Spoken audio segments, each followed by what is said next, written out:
Si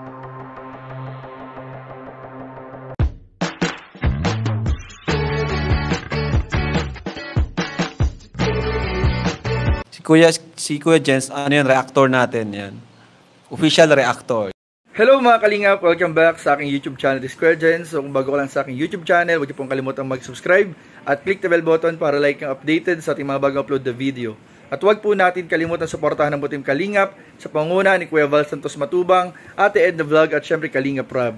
At pakisuportahan din po ang aming mga kasamahan sa Butim Kalingap. Nandiyan po ang K-Boys, Kalingap Partner, Kalingap Reactor at lahat po ng charity vlogger sa buong Pilipinas sa tumutulong sa mga kabayan nating nga lahat may hirap. Supportahan po nating lahat guys. So mga Kalingap, kahapon po ay binigyan natin ng reaction video yung patungkol po mga Kalingap sa pinaplano po ng mga taga-suporta at nagmamahal kay Joy Diwata, na may napanood po tayong video reels or short video mga Kalingap kung saan nagbabalak po sila mga Kalingap na paggawan nga po ng bahay si Joy Diwata dito po sa Daet para nga po hindi na sila magrenta buwan-buwan at para magkaroon sila ng sarili nilang lugar dito po sa Daet mga Kalingap, kasi yung bahay po na pinagawa ng Kalingap ay nasa Basud po, so medyo nagbabiyahe pa po sila pag-uuwi mga Kalingap. Kaya ang balak nga po ng mga taga-suporta, sponsors at nagmamahal kay Joy Diwata ay paggawan po sila ng bahay dito sa Daet. Subalit mga Kalingap, may mga nabasa tayong comment, sobra naman daw exaggerated yung background ng thumbnail natin kahapon. So kasi po yun mga Kalingap, nagre-represent lang po yun. Hindi ko sinabing yun yung ipapagawang bahay. Yun po ay nagre-represent lamang yung picture sa background ng thumbnail, na yun po ay ongoing, parang ongoing construction kasi papagawan nga po ng bahay. Hindi naman natin sinabing yun yung mismo yung bahay. Yun po ay parang nagre-represent lang na papagawan po ng bahay si Joy Diwata. Pero as per comment nga, yung mga nabasa nating comment, meron daw nasabi yung mga sponsors na simpleng bahay lang naman daw po ipapagawa. Hindi naman po kailangan na may second floor daw or malaking bahay. Simpleng bahay lang, basta may masabi lang daw po at may matuluyan na sarili po nila mga Kalingap.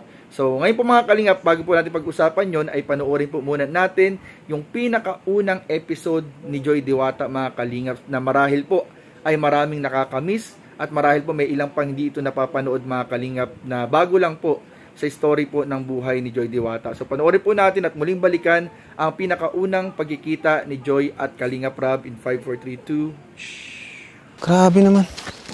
Grabe naman yung bahay nyo. Hello po. Ano nangyari dito? Grabe. Bahay pa ba to? So far, ito yung pinaka-anong bahay na nakita ko. Kaya wasak. Maliban dun sa dun sa trapal na scout ni Vincent. Pwede pumasok po? Sige na. Sige po lang kayo dyan. Hello. Sige po ka. Mukhang masayain si ate, oh. Anong pangalan mo, ate? Joy po. Joy. Ilang taong ka na? 18 po. Kaya pala masayahin. 18. Kaya pala, bagay na bagay yung pangalan mo sa'yo. Joy. Dito ka, anong pangalan niya? Leia po. Leia. Leia, dito ka, Leia. Upo ka dito. So, ayun, nakita namin tong bahay nyo. Nilapit sa amin ni Kuya Andy Kayakap. Salamat kay Kuya Andy.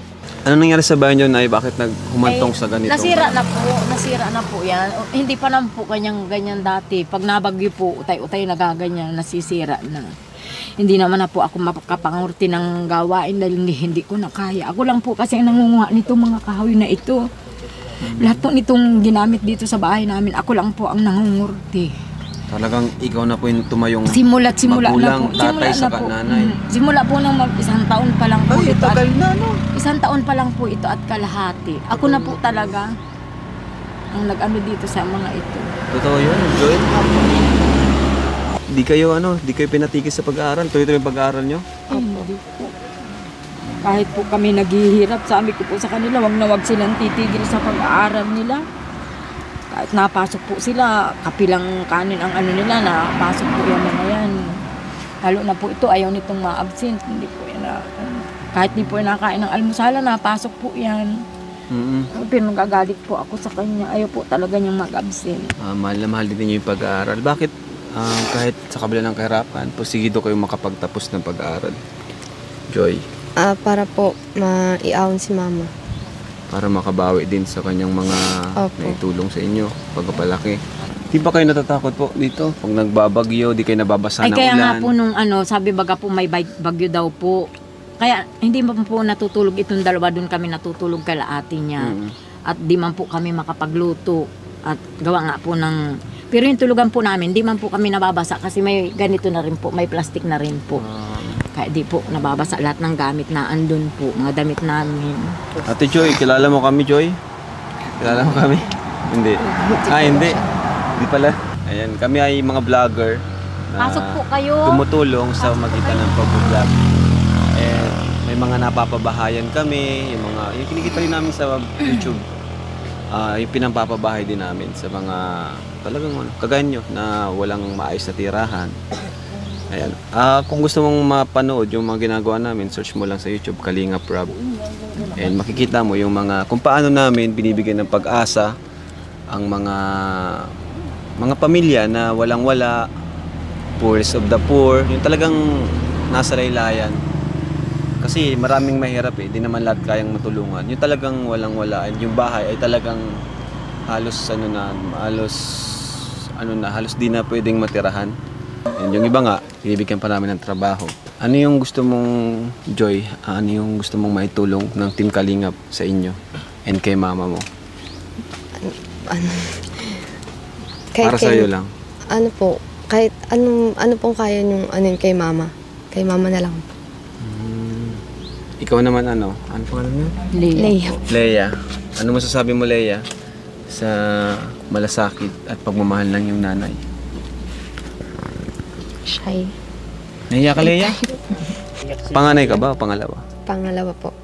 Naiyak si Leia. Siguro ramdam din ni Leia yung mga pinagdaanan nyo dito sa bahay na ito. Ba't ikaw, Joy, napakamasahin mo kahit parang wala kang problema? Hindi ang parang. Oo nga eh. Ano na lang ginagawa mo, iniisip mo? Bakit kahit ganito, kalagayan nyo ay parang di sa'yo halata, parang masayahin ka pa rin? Ano po, kasi nananalig naman po ako sa ama. Ganun. Nagsisikap po akong mag-aral sa Daet. Nag-aaral ka sa Daet? Sa Daet po ako na-aral. Nauwi lang po ako dito. Saan ka nag-aaral? Sa Hope po. Senior high. Sa may 101 to may 101. Opo. Senior high. Anong pangarap mo, Joy, na makamit balang araw? Ano po, sabi ko po kayo mag-nursing ako. So ayun mga Kalingap, at nakita nga po natin yung unang pagkikita ni Kalingap Rob at Joy Diwata kung saan po natunghayan natin mga Kalingap at muling naalala yung sitwasyon po nila Joy Diwata at kung paano nabago ng Team Kalingap nila Kalingap Rob ang buhay nila Joy at ng kanyang pamilya. Kitang-kita naman po natin mga Kalingap yung sitwasyon po, yung bahay po talaga nila, nagrabe po mga Kalingap, na talagang halos hindi po maipaliwanag mga Kalingap kung paano na kakapag-stay ang isang pamilya po doon sa ganong klaseng bahay. At doon po sa time na yan mga Kalingap, dyan po ay nangangarap pa lang si Joy na makapag-aral ng nursing, at sa tulong po ng Team Kalingap, nila Kalingap Rob, nila Kuya Val, nila Ate Edna at ng mga taga-suporta at nagmamahal na sponsors ay naisakatuparan po yung pangarap po ni Joy Diwata ngayon na nag-aaral na po siya ngayon ng nursing, at hindi lamang nag-aaral ng nursing sa private school pa mga Kalingap nag-aaral ng nursing. Talagang life-changing po talaga yung nagagawang pagtulong ng Team Kalingap at ng mga taga-suporta sa mga beneficiary. At kaugnay nga po mga Kalingap dun sa title po natin mga Kalingap at thumbnail na bagong bahay na ipapagawa po ng mga sponsors at nagmamahal kay Joy Diwata ay ayun nga po binabalak po nila within this year daw po, ang pinaka-goal daw po ay within this year ay mapasimulan or magawa po yung pinaplano po nila na pabahay kay Joy Diwata dito sa Daet. Pero ang advice ko lang po mga Kalingap dun sa mga napapanood po natin at nababalitaan po natin na ipadaan pa rin po natin yung pagtulong, ipaalam pa rin po natin kay Kalingap Rob, makipag-coordinate pa rin po tayo sa Team Kalingap para po hindi magkaroon ng anumang issue. Kasi iniiwasan po natin syempre yung mga issue, lalong-lalo na po mga Kalingap para po sa mga beneficiary. So maganda, may coordination yung sponsor at may coordination po yung charity group mga Kalingap. So yun lamang po, at maraming po salamat sa inyong panonood. Please don't forget to like, comment, share, and subscribe sa ating mga video. Maraming po salamat. God bless. Bye-bye.